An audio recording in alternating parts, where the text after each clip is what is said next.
Once upon a time there was a piece of wood. It was not an expensive piece of wood, far from it.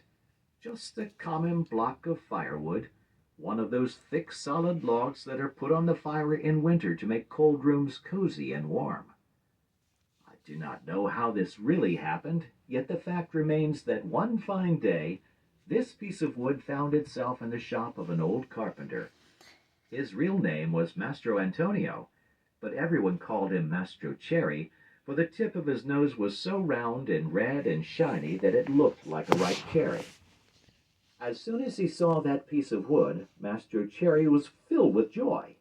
Rubbing his hands together happily, he mumbled half to himself, "This has come in the nick of time. I shall use it to make the leg of a table." He grasped the hatchet quickly to peel off the bark and shape the wood.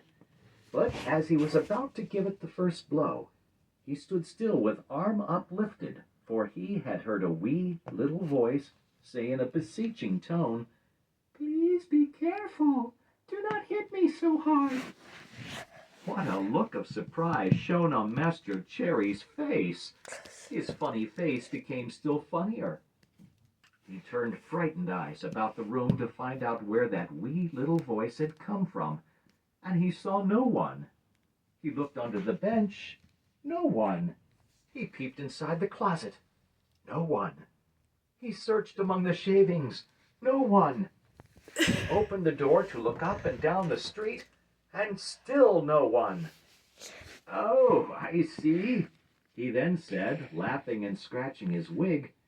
"It can't easily be seen. I only thought I heard the tiny voice say the words. Well, well, to work once more." He struck a most solemn blow upon the piece of wood. "Oh, oh, you hurt!" cried the same far-away little voice. Master Cherry grew dumb. His eyes popped out of his head, his mouth opened wide, and his tongue hung down on his chin. As soon as he regained the use of his senses, he said, trembling and stuttering from fright, "Where did that voice come from, when there is no one around? Might it be that this piece of wood has learned to weep and cry like a child? I can hardly believe it. Here it is, a piece of common firewood, good only to burn in the stove, the same as any other. Yet, might someone be hidden in it? If so, the worse for him. I'll fix him." With these words, he grabbed the log with both hands and started to knock it about unmercifully. He threw it to the floor, against the walls of the room, and even up to the ceiling. He listened for the tiny voice to moan and cry. He waited 2 minutes.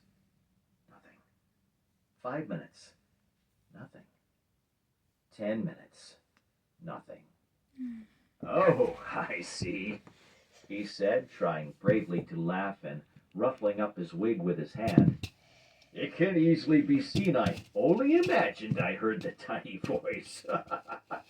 Well, well, to work once more." The poor fellow was scared half to death, so he tried to sing a gay song in order to gain courage.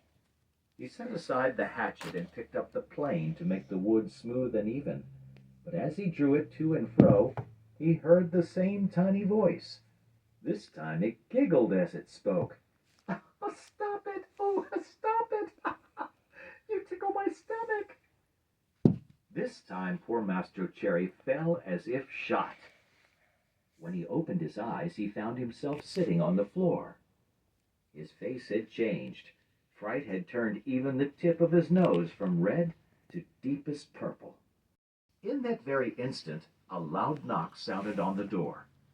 "Come in," said the carpenter, not having an atom of strength left with which to stand up. At the words, the door opened, and a dapper little old man came in. His name was Geppetto, but to the boys of the neighborhood he was Polendina, on account of the wig he always wore, which was just the color of yellow corn. Geppetto had a very bad temper. Woe to the one who called him Polendina. He became as wild as a beast, and no one could soothe him. "Good day, Mastro Antonio," said Geppetto. "What are you doing on the floor?" I am teaching the ants their ABCs. Good luck to you. What brought you here, friend Geppetto? My legs. And it may flatter you to know, Mastro Antonio, that I have come to you to beg for a favor. Here I am, at your service, answered the carpenter, raising himself onto his knees. This morning a fine idea came to me. Let's hear it. I thought of making myself a beautiful wooden marionette. It must be wonderful, one that will be able to dance, fence, and turn somersaults. With it, I intend to go around the world to earn my crust of bread and cup of wine. What do you think of it? Bravo, Polendina! Cried the same tiny voice which came from no one knew where. On hearing himself called Polendina, Master Geppetto turned the color of a red pepper and, facing the carpenter, said to him angrily, Why do you insult me? Who is insulting you? You called me Polendina. I did not. I suppose you think I did, yet I know it was you. No. Yes. No. Yes.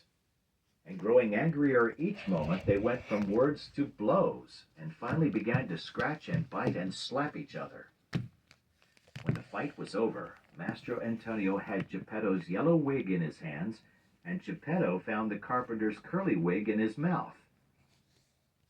Give me back my wig, shouted Mastro Antonio in a surly voice. You return mine, and we'll be friends. The two little old men, each with his own wig back on his own head, shook hands and swore to be good friends for the rest of their lives. Well then, Mastro Geppetto, said the carpenter, to show he bore him no ill will, what is it you want? I want a piece of wood to make a marionette. Will you give it to me? Mastro Antonio, very glad indeed, went immediately to his bench to get the piece of wood which had frightened him so much. But as he was about to give it to his friend, with a violent jerk it slipped out of his hands and hit against poor Geppetto's thin legs. Ah, is this the gentle way, Mastro Antonio, in which you make your gifts? You have made me almost lame. I swear to you I did not do it. It was I, of course. It's the fault of this piece of wood. You're right, but remember, you were the one to throw it at my legs. I did not throw it. Liar! Geppetto, do not insult me, or I shall call you Polendina. Idiot! Polendina? Donkey? Polendina? Ugly monkey? Polendina? On hearing himself called Polendina for the third time, Geppetto lost his head with rage and threw himself upon the carpenter. Then and there they gave each other a sound thrashing. Whew. After this fight, Mastro Antonio had 2 more scratches on his nose, and Geppetto had 2 buttons missing from his coat. Thus, having settled their accounts, they shook hands and swore to be good friends for the rest of their lives.